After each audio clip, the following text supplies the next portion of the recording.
সঙ্গে তোলে সবাই। আর এখানে সংবাদ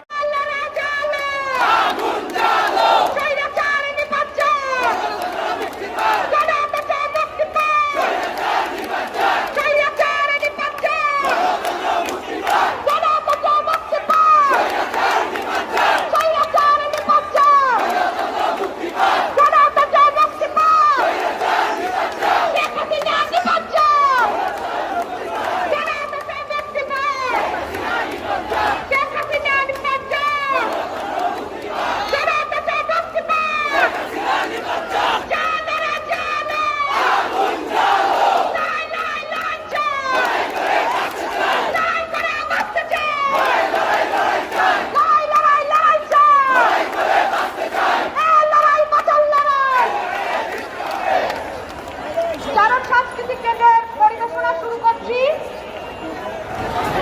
আমাদের এই গানটি আমাদের ভারতের একজন বন্ধু কথা দিয়েছেন রাকিবুল হাসান।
বাড়বে ততই ভোরে চুরবি যতই ফুলের গুলি জীবন থেকে বাড়বো মোরা মুখে রক্ত ঢালতে জানে বাংলাদেশের ছাত্ররা।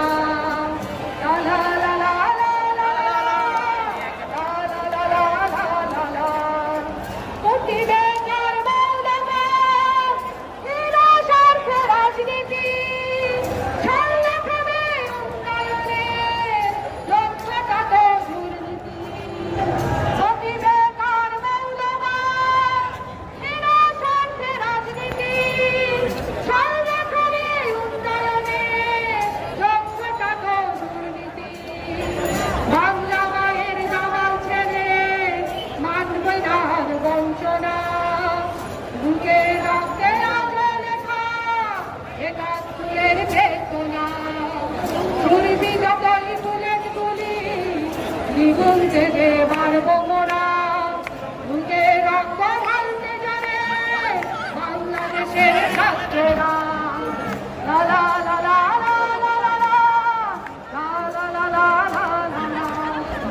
স্বাধীন দেশের জন্য যারা ভালো বুকের বিনিময়ে চাইনি পেতে খাবারের শুনুন স্বাধীন।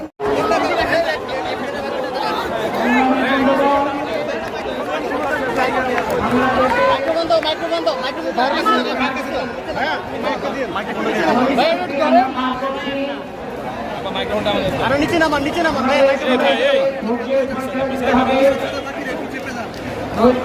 রাখতে হবে।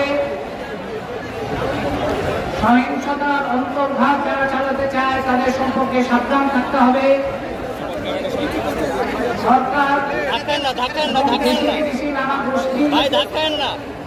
বিভিন্ন ধরনের চক্রান্তে নিয়োজিত আছে জনগণের বিরুদ্ধে, সেই ব্যাপারে আমাদের সাবধান থাকতে হবে। আজকের সমাবেশ এবং গ্রহযাত্রাকেও সেই সতর্কতা আপনাদের অবলম্বন করতে হবে। সংগ্রামী বন্ধুগণ, আমরা একটা ভয়ঙ্কর সময় পার করছি, একই সঙ্গে আমরা একটা অসাধারণ সৃষ্টিশীল সময় পার করছি। আমরা ভয়ঙ্কর দমন পীড়ন দেখছি, আমরা অসাধারণ প্রতিরোধ দেখছি। আমরা দেখতে পাচ্ছি 3 বছর বয়স থেকে শুরু করে 70 বছর পর্যন্ত নারী পুরুষ শ্রমজীবী পেশাজীবী শিক্ষার্থী শিক্ষক সকলের উপরে আক্রমণ আসছে। ভূমি থেকে আক্রমণ আসছে, আকাশ থেকে আক্রমণ আসছে। ভূমিবিষ্ট হয়ে 2 শতাধিক প্রায় 300 কাছাকাছি এখন রক্ষণশীল হিসাবে নিহত হয়েছেন মাত্র কয়দিনে সরকারি বাহিনী, রাষ্ট্রীয় বাহিনীর গুলিতে। এবং এই নিহতের কাতারে শ্রমজীবী মানুষ আছে, শিক্ষার্থী আছে, শিশু কিশোর আছে, অভিভাবকদের ঘরে ঘরে, সারা বাংলাদেশের ঘরে ঘরে মা বাবাদের এখন হাহাকার। যারা নিহত হয়েছে তাদের মা বাবারা হাহাকার করছেন, নাচ করছেন। হাজার হাজার আহত হয়েছে, তাদের মা বাবারা অনিশ্চয়তার মধ্যে আছেন। কারো চোখ নাই, কারো হাত নাই, কারো পা নাই। আর যারা এখনো জীবিত আছে তাদের মা বাবারাও দুশ্চিন্তায় উদ্বেগে হাহাকারের মধ্যে আছে। সারা বাংলাদেশে যারা এখনো জীবিত তারা অসুস্থ হওয়ার মতো অবস্থায় পড়ছেন এই অত্যাচার নির্যাতনের মধ্যে। বাংলাদেশে এই রকম রাষ্ট্রীয় হত্যাযজ্ঞ আমরা অনেক গণ আন্দোলন দেখেছি। স্বৈরতন্ত্রের বিরুদ্ধে লড়াই আমাদের বহুদিন ধরে করতে হচ্ছে। গণতন্ত্রের লড়াই এখনো শেষ হয় নাই। গণ অভ্যুত্থান আমরা অনেক দেখেছি, কিন্তু মাত্র কয়দিনে এত প্রাণহানি বাংলাদেশ আর কখনো দেখে না, এত রক্তপাত আর কখনো দেখে না, এরকম নির্মম হত্যাকাণ্ড আর কখনো দেখে না। এই ভয়ঙ্কর পর্ব যখন চলছে সরকার হয়তো ভেবেছিল এরকম নারকীয় আক্রমণ চালালে সব প্রতিবাদ বন্ধ হয়ে যাবে, হয় নাই। প্রতিবাদ প্রতিরোধে শিক্ষার্থীদের পাশে পাবলিক প্রাইভেট ইউনিভার্সিটি একাকার হয়েছে, শিক্ষক শিক্ষার্থী একাকার হয়েছে, পেশাজীবী শ্রমিক একাকার হয়েছে, নারী পুরুষ একাকার হয়েছে। সারা বাংলাদেশের সকল পর্যায়ের মানুষ এখন একটা মুক্ত বাংলাদেশের জন্য লড়াই করছে। এই মুক্ত বাংলাদেশের লড়াই আমাদের এগিয়ে নিতে ঐক্য বজায় রাখতে হবে, সংহতি বজায় রাখতে হবে। আর সবচাইতে গুরুত্বপূর্ণ হচ্ছে মুক্তিযুদ্ধকে দখলদারদের হাত থেকে মুক্ত করতে হবে। মুক্তিযুদ্ধকে পুনরুদ্ধার করতে হবে। মুক্তিযুদ্ধের নাম নিয়ে জনগণের উপরে আক্রমণ আর চলবে না। বাংলাদেশে যারা খুনি, যারা লুটেরা, যারা ফ্যাসিবাদ, তারা মুক্তিযুদ্ধের চেতনা বিরোধী। বর্তমান সরকার মুক্তিযুদ্ধের যত ক্ষতি করেছে আর কোন সরকার এত ক্ষতি করতে পারে না। সেই মুক্তিযুদ্ধকে জনগণের হাতে খুন হয়েছে আমার ভাই, খুনি হাসিনার রক্ষায় খুন হয়েছে আমার ভাই। মুক্তিযুদ্ধে বাংলাদেশের জনগণ লড়াই করেছিল, লক্ষ লক্ষ মানুষ জীবন দিয়েছে। সেই মুক্তিযুদ্ধকে ঢাল হিসেবে ব্যবহার করে দেশের সম্পদ লুট হবে, দেশের মানুষের উপরে হত্যাকাণ্ড চলবে, জুলাই হত্যাকাণ্ডের মতো ভয়াবহ ঘটনা ঘটবে, সেটা আমরা কোনো মতেই গ্রহণ করতে পারি না। মুক্তিযুদ্ধকে জনগণের হাতে নিয়ে এসে সেই মুক্তিযুদ্ধের প্রকৃত চেতনা, যে চেতনার কথা বলে নিপীড়ন, দখল, লুণ্ঠন চালানো হচ্ছে, তাকে উচ্ছেদ করে মুক্তিযুদ্ধের প্রকৃত চেতনা কিভাবে গণতান্ত্রিক রূপান্তর করা যায় বাংলাদেশে, সেই পথে আমাদের অগ্রসর হতে হবে। এই সরকারের কাছে আমাদের চাওয়া পাওয়ার কিছু নাই, তাদের বিচার করার বিষয় আছে। অনেক বিচার জমে গেছে, সেই বিচার করতে হবে। যারা গ্রেফতার হয়ে আছে তাদেরকে মুক্তি দিতে হবে। যারা আটক আছে, যারা ঘর পাকড় হামলা মামলা বন্ধ করতে হবে, জুলাই হত্যাকাণ্ডের বিচার করতে হবে এবং এই সব আর্থিক প্রত্যাহার এবং এই ধরনের সমস্ত ধরনের নির্যাতন এগুলো বন্ধ করতে হবে। সেগুলো করার জন্যই বাংলাদেশের এই সরকারের পদত্যাগ করতে হবে।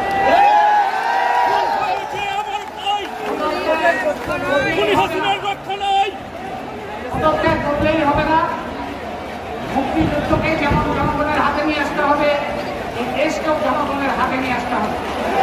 সেই জন্য গণতান্ত্রিক রূপান্তর কিভাবে হবে সেই আলোচনাই হবে এখনকার প্রধান আলোচ্য বিষয়।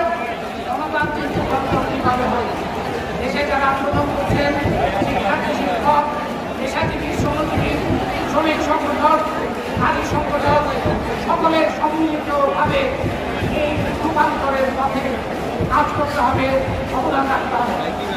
সেই কাজে সকলের সম্মিলিত আহ্বান করে সকলের স্বাস্থ্যমতো ঐক্য সংহতি বজায় রেখে সকল অন্তর্ভাব পরাজিত করে এই যাত্রা শক্তিশালী যাত্রায় অপ্রতিরোধ জায়গায় নিয়ে যেতে হবে। কারণ আমাদের ইতিহাস সরকারকে মনে রাখতে হবে, আমাদেরও মনে রাখতে হবে।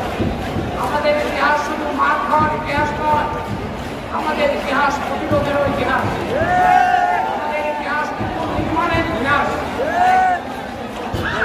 সেই ইতিহাস নির্মাণে আমরা সবাই সম্মিলিতভাবে ভূমিকা পালন করব।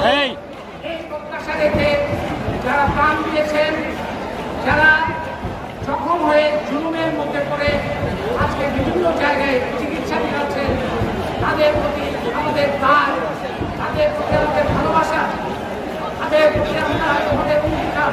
এই বাংলাদেশকে অবশ্যই মুক্ত করতে হবে। মুক্ত স্বাধীন বাংলাদেশে বাংলাদেশের লড়াইয়ে সবাই ঐক্যবদ্ধ থাকবেন, সকল চক্রান্তকে মোকাবেলা করবেন, সকল অন্তর্ঘাতকে মোকাবেলা করে নিজেদের শক্তিশালী এই লড়াইকে অব্যাহত রাখবেন। সকল চেষ্টা আরো শক্তিশালী হবে এই প্রত্যাশা রেখে আমি আমার বক্তব্য শেষ করছি এবং দোলযাত্রা শুরু করার জন্য আহ্বান জানাচ্ছি।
তাও শিক্ষকরা গেল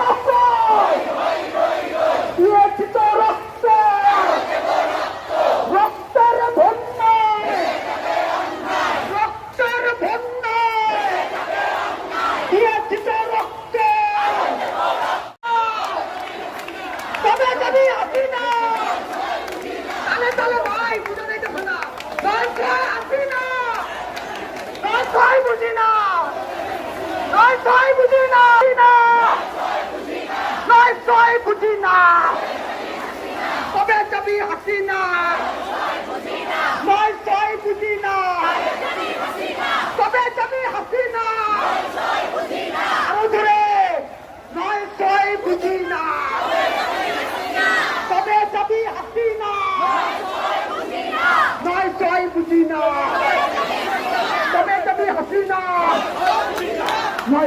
বুঝি না